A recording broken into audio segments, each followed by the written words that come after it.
The story begins in a dusty frontier settlement where life is hard, but for one young woman, it is nearly unbearable. She is barely in her 20s, yet her eyes carry the shadows of someone twice her age. Each morning begins with labor before dawn, chopping wood, hauling water, cooking meals she is rarely allowed to eat in peace. Her stepfather, a man consumed by drink and bitterness, treats her less as kin and more as property. To him, she is a reminder of a wife who passed too soon, and perhaps of his own failures. His anger finds its outlet in fists and harsh words. The bruises on her arms and the split lip she hides beneath her hair are not secrets to her neighbors. The townsfolk see, but they turn away. In a harsh land where survival depends on minding one's own business, her suffering is ignored. At church, people whisper about her ragged appearance, but no one dares confront the man who keeps her under his roof. For them, she is simply unfortunate. Her stepfather's cruelty is not just physical. He locks her away from opportunities, forbidding her to speak with others, especially men. When she dares to laugh or sing, he calls it disrespect. When she dreams aloud about leaving town, he mocks her, reminding her she has no family, no money, no place in the world beyond his shadow. Yet despite the abuse, something inside the young woman refuses to die. In the quiet of night, she dreams of running into the hills, of a place where no one can strike her. She finds small escapes in the fields beyond the settlement, where wildflowers grow between rocks. She sometimes whispers her pain to the wind, as though the land itself might carry her voice to someone who cares. Her endurance is not born of weakness, but of survival. She learns to keep silent when blows fall hardest, to mask her pain so as not to provoke further wrath. Each scar becomes a testament not just to what she has endured, but to her stubborn will to live. Somewhere deep in her chest, she believes life must hold more than chains and bruises. This fragile spark of hope is what keeps her walking forward, though her path seems endless. What she does not know is that fate has already begun to weave her story into another's, the story of a man who, though from a different world, carries wounds of his own. Their meeting will change the course of both their lives, but for now, she is a caged bird waiting for the door to open. In the settlement, fear has a way of breeding stories. Among the townsfolk, no subject draws more anxious talk than the Apache. Around the fire at night, men tell tales of raids, of arrows whistling through the dark, of livestock stolen and cabins burned. To the settlers, the Apache are painted as ruthless and savage, living only for war. Yet whispers travel differently among women and children. Some say the Apache are not merely raiders but guardians of the mountains, people with traditions older than the town itself. There are rumors of their strict codes of honor, that they do not harm the weak and that once they give their word, they never break it. The young woman, though warned never to venture near their territory, finds herself intrigued by these stories. While her stepfather spits insults at the very mention of them, she listens quietly, storing away every detail. She wonders, are they truly monsters? Or could they be freer than anyone she has ever known? At the well, one neighbor recounts how an Apache warrior once returned a stolen horse to a grieving child, refusing payment for the act. Another whispers that widows and orphans taken in by the Apache were treated with more care than in the settlements themselves. These contradictions confuse the young woman, but they also ignite something in her. When she looks toward the distant ridges, where the mountains rise blue against the horizon, she imagines a different life. What would it mean to live among people who do not measure worth by wealth or family name? Could such people truly exist beyond the fear-soaked tales of settlers who have never tried to understand them? The townsfolk, in their ignorance, never consider the Apache might grieve, love, or honor their dead. But the young woman, bruised by the cruelty of her own kin, begins to suspect that savagery might simply be another word settlers use for freedom. She wonders if her stepfather, who claims to be civilized, is not more savage than the tribes they fear. This growing curiosity plants the seed of destiny. Though she does not know it yet, an Apache man, one who has carried grief like a stone in his chest, moves quietly through those mountains. His path and hers will soon cross, and the whispers she has long wondered about will take shape in living flesh. The stage is set. On one side, a woman trapped in chains of cruelty. On the other, a man bound by grief but still living with honor. Their worlds seem impossibly far apart, yet the wilderness has a way of erasing boundaries. The whispers of the Apache, once only rumor, will soon become the heartbeat of her new life. The day began like so many others for the young woman. Chores piled high, commands barked at her, the sharp sting of her stepfather's anger ever present. But on this morning, she stole a sliver of freedom. Under the guise of gathering water, from the creek beyond the settlement, she slipped away, savoring the rare taste of solitude. The air was crisp, carrying the scent of pine and damp earth. The creek sang a low, steady tune as she bent down to fill her bucket. For a moment, she closed her eyes and imagined what it would feel like to belong to no one, to walk freely without fear. Her reflection in the water startled her. The bruises on her cheek had begun to fade, but the sadness in her eyes remained. She barely recognized the girl staring back. That was when she felt it, the prickle of being watched. She turned sharply, heart hammering. On the far side of the creek stood a man unlike any she had ever seen up close. His hair was long and black, as raven wings tied loosely at his shoulders. His chest bore scars, not fresh but deep, carved by battles long past. He stood tall and silent, a bow slung across his back, his expression unreadable. An Apache. Her first instinct was terror. The stories told in hushed whispers around town roared to life in her mind. Raiders, scalpers, merciless warriors. She staggered back, nearly tipping the bucket, but the man did not move toward her. He simply watched, his dark eyes steady, almost curious. For a long moment, neither spoke. The only sound was the rush of water between them. She realized then that his gaze was not cruel, nor mocking, but measured. He was not looking at her as prey nor as property, but as something else, something she could not yet name. Her breath caught when he finally raised his hand, not in threat, but in a gesture of peace. Slowly, deliberately, he placed his palm over his chest, then lowered it back to his side. She had no knowledge of Apache customs, but the motion carried an unmistakable weight. Respect. Her fear did not vanish, but curiosity rooted her feet in place. For the first time, she dared to truly see him, not the caricature painted by townsfolk, but a man made of flesh and blood. The scars on his body told a story of loss, of survival. His eyes carried sorrow, a heavy grief that matched her own in ways she could not explain. Before she could summon words, he turned and disappeared into the trees, silent as smoke. The forest swallowed him whole, leaving her alone by the creek once more. Her hands shook as she gathered her bucket, but her heart no longer pounded from fear alone. Something unspoken had passed between them in that silent exchange, an acknowledgement, a connection. She did not yet understand its meaning, but she knew her life had shifted, however slightly. For the rest of the day, she replayed the moment in her mind. She wondered if she had imagined the gentleness in his gaze, if perhaps grief recognizes grief across the divide of language and culture. Whatever the truth, she could not shake the certainty that their paths would cross again. The weeks that followed were harsher than usual. Her stepfather's temper, once unpredictable, had grown constant. The bruises barely had time to fade before new ones appeared. The young woman endured, as she always had, but her strength was fraying.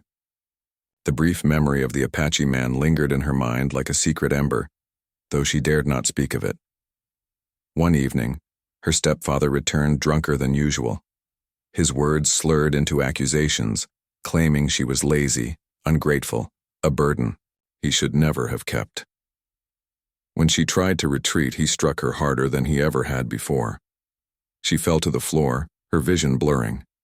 He continued his assault, fists fueled by rage and liquor. This time she feared he would not stop until she no longer breathed. But then a shadow filled the doorway. The Apache man, silent as ever, stood watching. For a heartbeat, the room froze. Her stepfather stunned, the young woman gasping on the floor. Then in a flash, the Apache crossed the room, His hand closed around her stepfather's arm with the force of iron. With a shove, he sent the man sprawling. The settler scrambled for a weapon, cursing. But the Apache's presence was overwhelming. His voice rang out in words she did not understand, yet the tone was unmistakable, commanding, final. Her stepfather raised his fist, but the Apache's strike was swifter. In seconds, the abuser was disarmed, sprawled in the dirt outside his own cabin, too dazed to rise. The Apache did not linger. He turned back to the young woman, kneeling where she had fallen. His hands were gentle as he lifted her, careful not to worsen her bruises. She flinched instinctively at his touch, but the calm in his gaze stilled her fear. Then he spoke, not in English, but in his own tongue. She could not understand the words, but the meaning was clear when he stood tall and placed a hand over her shoulder. It was a claim, not of possession, but of protection. Before her stepfather could recover, the Apache guided her away from the cabin toward the dark line of trees. The settlement would later whisper about what happened that night. Some would say she had been stolen. Others would claim she had been saved.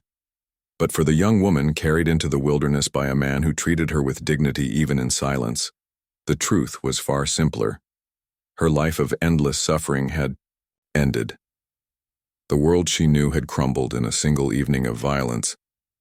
But in its place stood something new, uncertain, and terrifying, yet also filled with the faintest glimmer of hope.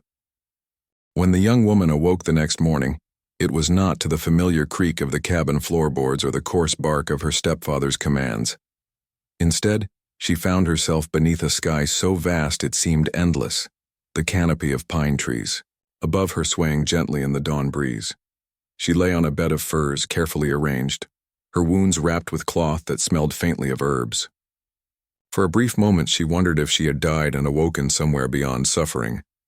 But then she saw him, the Apache man, sitting a short distance away, silent, his gaze fixed on the horizon. His bow rested across his knees, and though his posture was calm, there was a weight of watchfulness about him like a hawk guarding its nest. The memory of the night before rushed back. The blows, the sudden rescue, his strong hands lifting her from the floor as though she were something precious instead of discarded.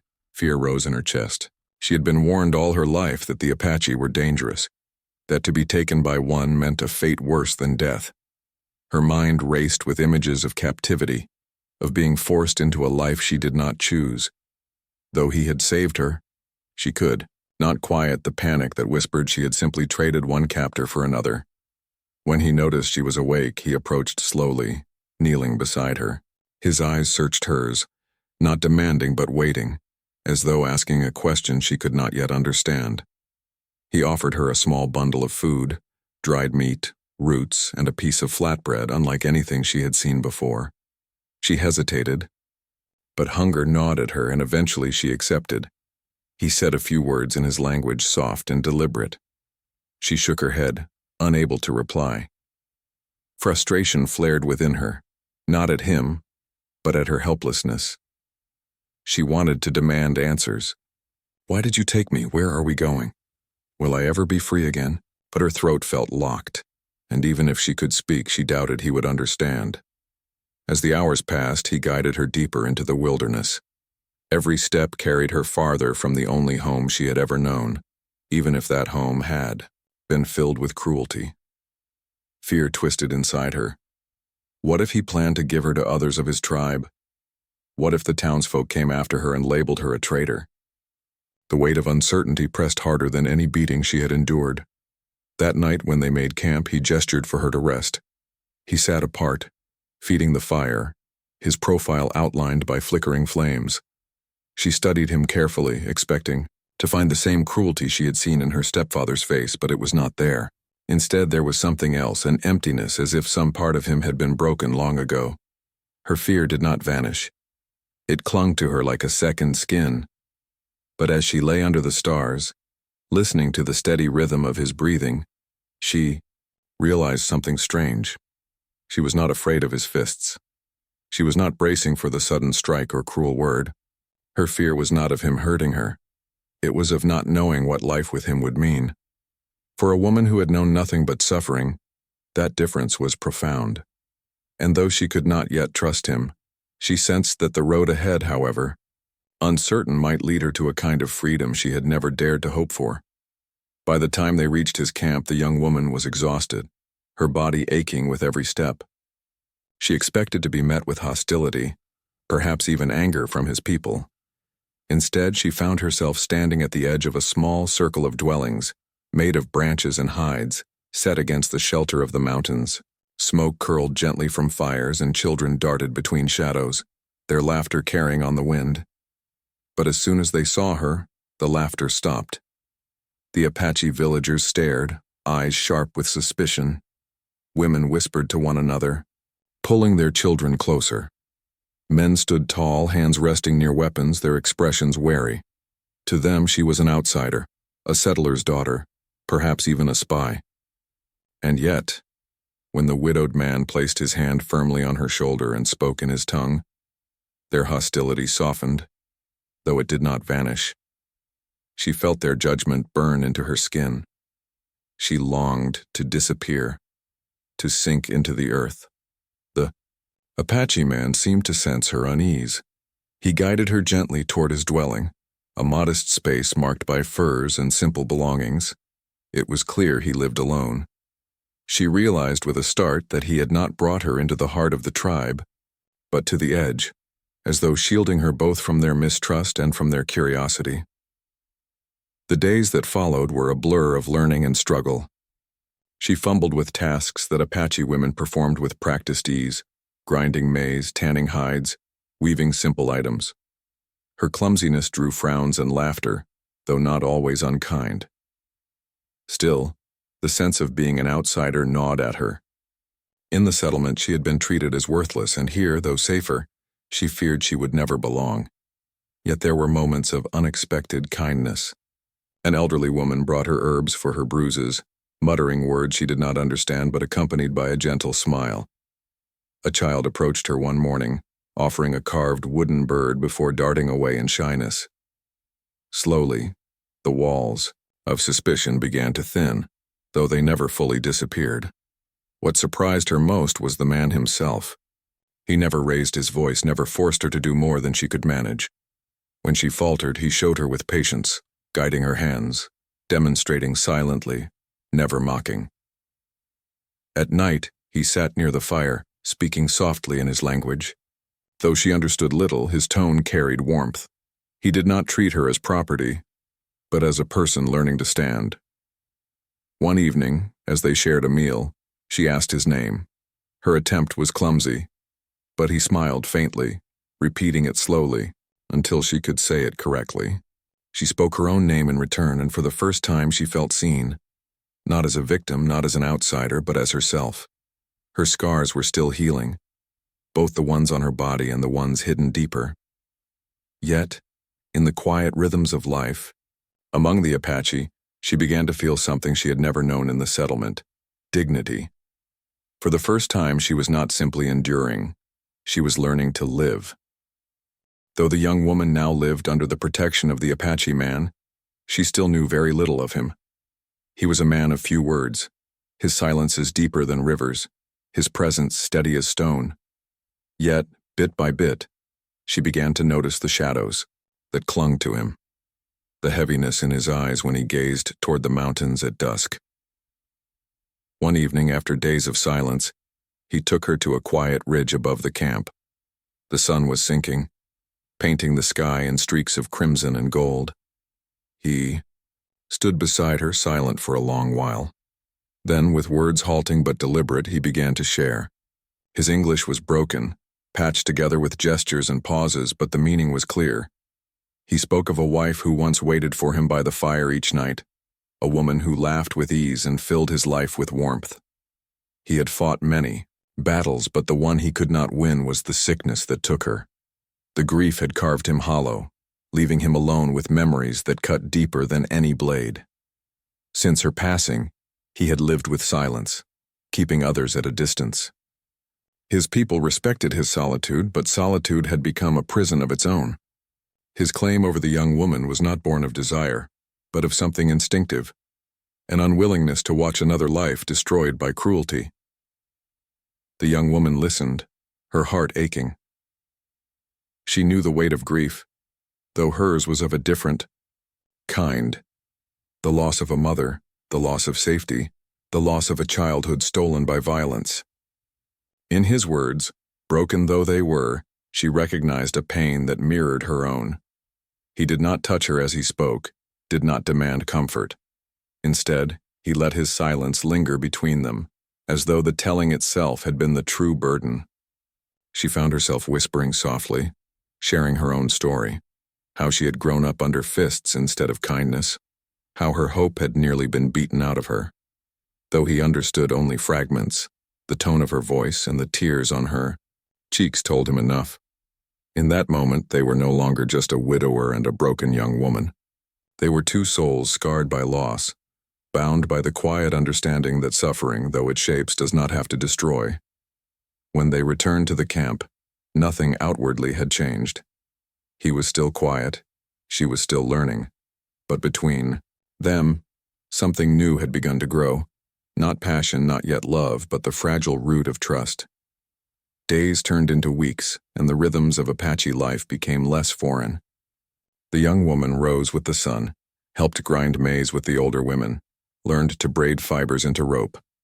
Though her hands were clumsy, her determination softened the suspicion of the tribe. She began to understand that among the Apache, worth was measured not by where one came from, but by what one contributed. Her relationship with the widowed man deepened in ways that words alone could not capture. They shared more silences than conversations, yet those silences became rich, with meaning. A glance across a fire, a nod of encouragement when she mastered a new task, a quiet smile when she repeated a word in his language correctly, these became their language of connection. She discovered that he carried strength not just in his arms, but in his restraint.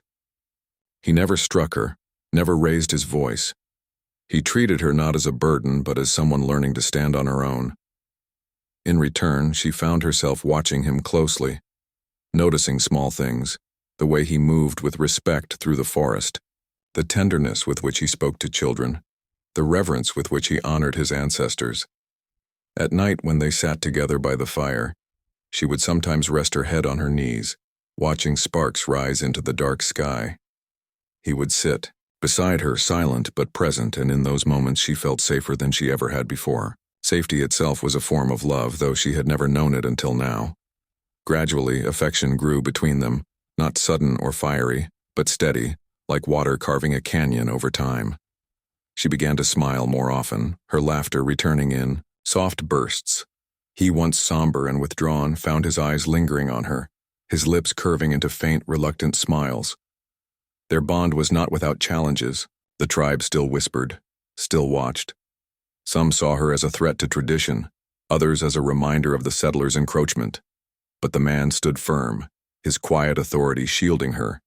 His people respected him, and over time, their respect extended cautiously to her. One evening, when the moon was high and the world was wrapped in silver light, she sat beside him and dared to reach for his hand. For a heartbeat, she thought he might pull away. Instead, his fingers closed gently around hers, his grip steady but not possessive. She realized then that love did not always roar with passion. Sometimes it arrived quietly, like dawn breaking after a long night. It was in that silence, hand in hand beneath the vast sky, that their love truly began to bloom. Not the love of fairy tales or whispered romance, but something rawer, truer. A love born from healing, from mutual respect, from the understanding that together they could begin again. Peace, fragile as a bird's wing, settled over the young woman's days among the Apache. She no longer woke to fear of blows, no longer flinched at every shadow. Instead, her hands grew steady with work, her heart steadier still with the quiet bond she shared with the widowed man. But peace is never left unchallenged.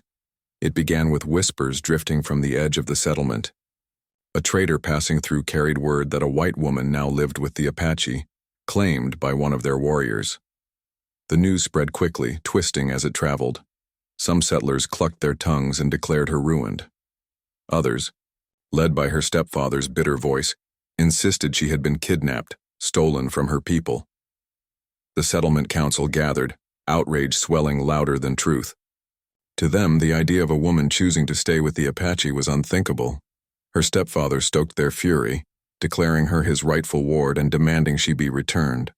Pride, prejudice, and fear drove the men to take up arms. To them, reclaiming her was not about justice, but about proving control over a land and people they did not understand. Back in the Apache camp, unease spread as scouts brought news of riders gathering near the valley. The widowed man's people feared an attack. Their distrust of the young woman rekindled. Some argued she was a curse, the spark of conflict they could ill afford. She felt their stares sharp as blades, and shame burned in her chest. That night by the fire she confessed her fear to him. She tried in broken words to explain that her people would come, that they might bring bloodshed to his doorstep. He listened quietly, his gaze steady, but the muscle in his jaw tightened. When he finally spoke, his words were heavy. "They come for you. If you leave, no war." Her heart clenched. He was offering her a choice, freedom of another kind. If she returned, perhaps the threat would fade. But she also knew what awaited her there: chains, cruelty, the hollow of her former life. The thought of going back filled her with dread deeper than death. The Apache man did not press her. Instead, he prepared as though for battle, checking his bow, sharpening his knife. The camp braced itself, uncertain if blood would be spilled. Come dawn. For the young woman, sleep would not come. She sat beneath the stars, trembling with the knowledge that her past and her present were about to collide. The peace she had found was fragile indeed, and now it teetered on the edge of ruin. The sun rose red that morning as though the sky itself bled in warning. From the ridge, the Apache scouts spotted riders approaching, settlers armed with rifles, their faces grim. At their front rode her stepfather, his expression twisted with fury, his voice carrying across the valley. Return the girl, or face the consequences. The Apache warriors stood ready, bows drawn, their stance calm but unyielding. The widowed man moved to the front, his presence commanding, his silence more powerful than 100 shouted threats. Behind him, the young woman trembled, but not from fear of her protectors. No, it was the sight of her stepfather, still trying to bind her with chains of ownership that sent cold through her veins. The settlers shouted accusations of kidnapping, demanded her return. The widowed man said little, but when he finally spoke, his words were clear. "She is not yours." His hand rested on his bow, not yet raised, but steady. The tension crackled, the air thick with the threat of violence. And then, in a voice, stronger than she had ever believed herself capable of, the young woman stepped forward. "I will not go with you." The settlers faltered, shocked. Her stepfather roared, calling her a fool, a traitor, claiming she was confused, bewitched. But she stood tall, her voice shaking yet certain. "I am not your property. I will not be beaten again. I choose my own life." Her words carried like thunder echoing through the valley. For the first time she had spoken her truth not in whispers, but in defiance. The Apache behind her stood taller, their suspicion melting into respect. The widowed man's eyes, usually somber, flickered with quiet pride. Her stepfather tried to advance, but the settlers hesitated. They saw the resolve in her face, the readiness of the Apache to defend her. To press forward would mean bloodshed, and though their prejudice ran deep, none wished to die for another man's cruelty. One by one, they lowered their rifles, retreating under the weight of her refusal. The stepfather spat in the dust, his threats empty now. He rode off in fury, and the settlers followed, their pride wounded but their lives spared. When the valley grew quiet again, the young woman let out a breath. She hadn't realized she was holding. The Apache warriors returned to their camp, murmuring approval, and the widowed man stepped beside her, his silence speaking more than words. She had chosen not merely him, but herself, her dignity, her freedom. From that day on, she was no longer the girl who endured beatings. She was a woman who had claimed her own life, standing equal beside the man who had once saved her but now walked with her, partner to partner. Love, she learned, was not chains nor ownership. It was the safety of silence, the gentleness of hands that healed, the strength of standing together against the world. And in that wild land where settlers and tribes clashed, she had found her place, not as a captive, but as a free heart bound to another by choice.